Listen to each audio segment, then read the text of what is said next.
In this video, we're going to spend a few minutes going over application for our set of basic blocks, and do so at both kind of a Kihon level and again at a little bit more of an oyo or practical application level. Okay? So we're going to start with, actually I should pause here for a second and say if you need instruction on how to perform the basic blocks, there's another video on the JKR New England YouTube channel that talks about the differences between the te versions and the uke versions of our blocks, and also describes how to perform them in some detail. Okay, so we're going to start with age uke and age te to begin with. So we have both of these techniques in Shindo Jindo. We have age uke and we have age te. Okay, similar in many ways, and so for that reason we'll kind of keep them roughly together until we get to the practical application. Again, we have uchi uke, uchi yokote, soto uke, soto yokote, gedan barai, gedan harete, and of course shuto uke or shuto te, which is exactly the same. All right, so let's start with application, Kihon application for age uke. Okay. All right, so we're going to sit up here. All right, so Brian's going to step in and let's go left and forward from here, and actually switch feet so we have that. Okay, so as we move towards, as he moves towards me, I'm going to perform this block. Okay, so each.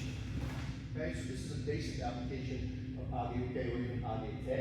Okay, so get back, again, here. Okay, get back. And notice sashite, the opposite hand, is extended at every occasion. Switch your feet so we can see the other side. Okay, each here. Okay. Pretty straightforward. Blocking strike to the upper body or to the head. Also useful looking at Tetsui. No, Tetsui overhead. Okay, Tetsui overhead. Here, overhead as well. So here's your basic Kihon version of this. Okay, we're going to talk about whether or not this is appropriate for self-defense in a minute. Okay, moving on from there, we have uchi uke, so our outward inward block. Each here. Okay, again, a little slower. Each. Okay, other side, so you can see both sides. Each here, and here. Okay, fairly straightforward, right? For application on the inward-outward block of soto uke, here it'll look like this. Slow, boom, faster one, neat. Here, basic other side, slow. Here, again. Okay, Kihon application. All right, now stepping in, repeat for me. We're going to use we're going to do gedan barai. Okay, Brian's going to do a left maigiri chudan, and I'm going to block it using gedan barai. Height here, faster, neat. Okay, and each. Again. All right, lastly, we're going to look at shuto. So we're going to do this as basically a block. So if you have you come in that side slowly, each here, blocking it outside. Okay, and again, I can go the other side too, knee here, either one is fine. Okay, and let's do the other side as well, just for completeness. Each here, blocking. Again, blocking. Okay. Now, that's your basic Kihon application for these techniques. And I think it's important that we are practicing these in as we build ourselves up, as we train, as we become more familiar and more comfortable with contact, with dealing with the opponent, and the like. But the reality is that the likelihood that you'll ever be attacked by someone doing this is pretty low. Okay? So we want to talk about how else you use these blocks and how to make them effective. Okay? All right, so let's start with age uke or age te, which is here. Okay, so when we did the Kihon version of this block, perhaps you can overhead straight again. Right? We focused on this being the technique. But there's an important part of this technique, which is sashite, aiming here, and then here, okay? This is really important because this, quite often, in practical application, is going to be blocking, right? So Brian comes in again.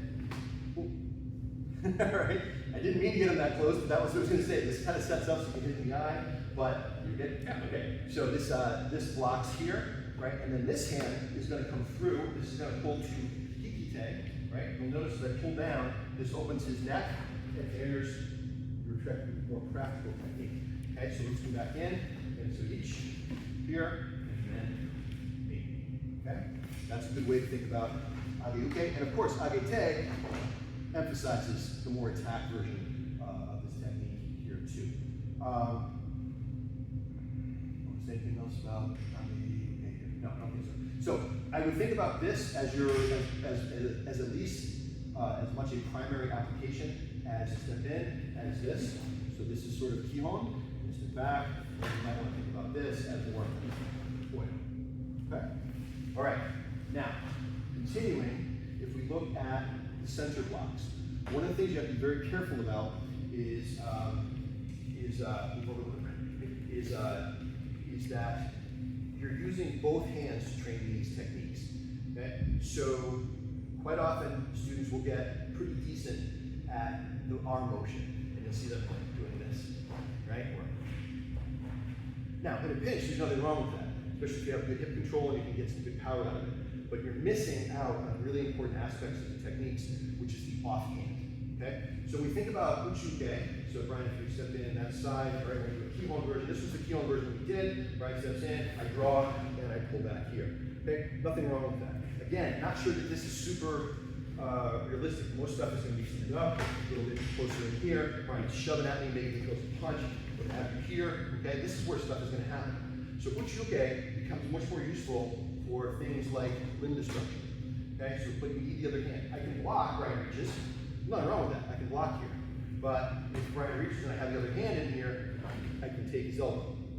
Okay, so this is an important thing to think about. The other thing you want to notice is sort of the shape here can inform some other types of technique. So again, if we're in here close, tight, hand fighting, and jostling, pushing, right? This, pretty good application of uchi-uke. Okay? So keep this in your vault here too. This one less dependent on having both hands in the mix, but always really important to have both hands practiced because you'll get better effect when you have these as two-handed techniques. Grab here, pull it in. Here I have the arm. I can make contact here, transition this into the arm bar, etc. Two hands. Okay. Likewise, on soto-uke, if you step back again, this is the Kihon version. So the Kihon version we have is this. Here, again, great. I mean, for a tournament or a demonstration, this is fine. For training, this is good to start to understand distance and confrontation. But again, for self-defense, not as likely to happen. If Brian's on me and grabbing, right, some of my options around things like uchi-uke are not as strong. I can certainly start to hit here, but you'll notice that even if I pin here, if I strike, his arm is going to tend to go with the direction that I'm hitting here. So annoying, maybe it hurts him, but I'm not getting the limb destruction that I was getting when I was doing it here, okay? Soto-uke, by contrast, can come underneath and get me exactly what I'm looking for here, okay? So if you look at soto-uke, the blocking arm, or the technique hand, comes underneath the hikite, underneath the draw hand, here, right? This is one of the reasons that it does, because I'm going to pin this here, okay, and then come underneath here. So I can get limb destruction. I may even, the last word thing, I can get posture deformation as well. So useful to have here. And just like we have uchi-uke useful in here, this can also be useful in here as well.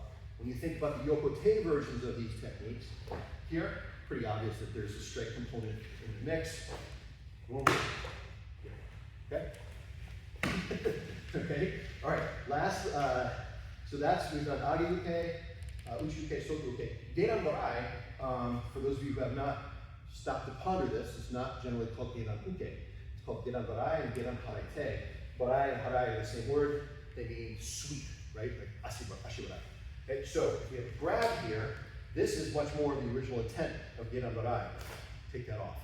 Okay? And so it's not, we step back, do chudan kamai, long kick, right? It's not this. You'd certainly use this for that, but again, more of original intent. We're going to peel that off.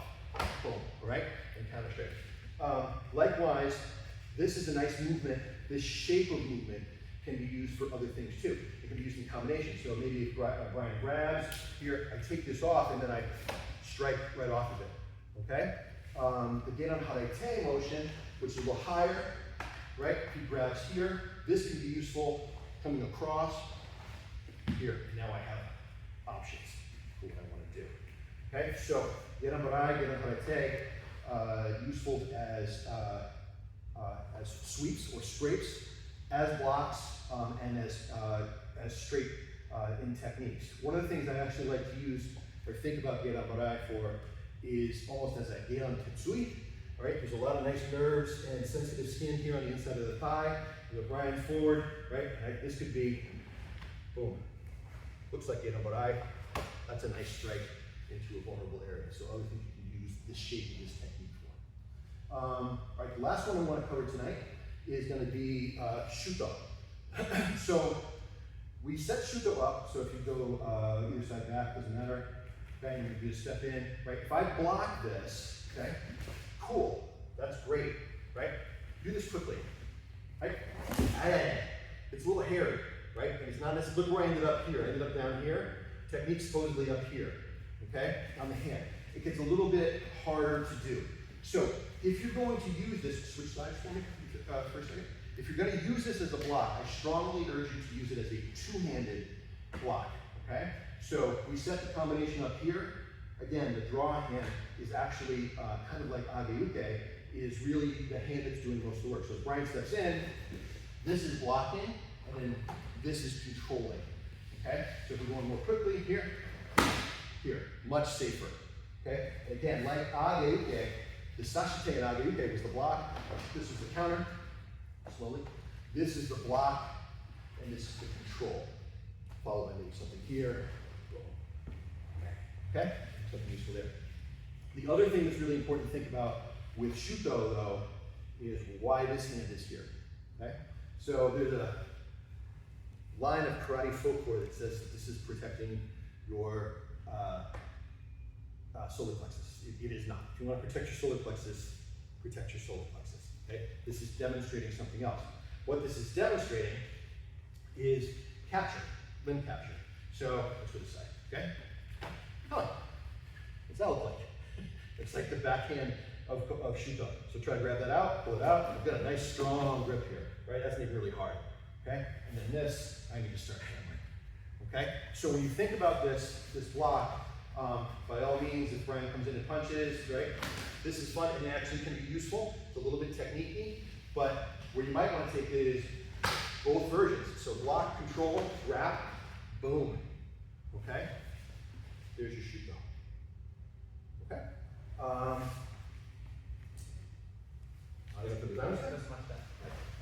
hope that's been helpful. Again, the things I want to leave you with are that you want to look at these techniques both from a Kihon perspective, a basic technique perspective, for training, for developing different capabilities around distance, around timing, around dealing with somebody else who's trying to attack you. And then also think about them from OYO or practical application perspective about where things are really more likely to happen and what those look like. And so as you think about that, be careful that you're contemplating what the full technique is doing, okay? So using both hands here, using both hands here, using both hands here and here. Make sure you're accounting for that because they're important. Make sure you're training that because those are important. And then lastly, when you think about diagnosing kata, for instance, be careful, you want to think about the shape of the technique, right? Here. So when we did this one, sorry, one last time, right? When we did this one here, this is not really an uke of any kind, right? So yokote perhaps, here, hitting, right? So don't be trapped in the idea that this has to be a block. This has to be receiving, this has to be defense. This can absolutely be offense as you go forward. Okay? That's fine. ありがとうございました。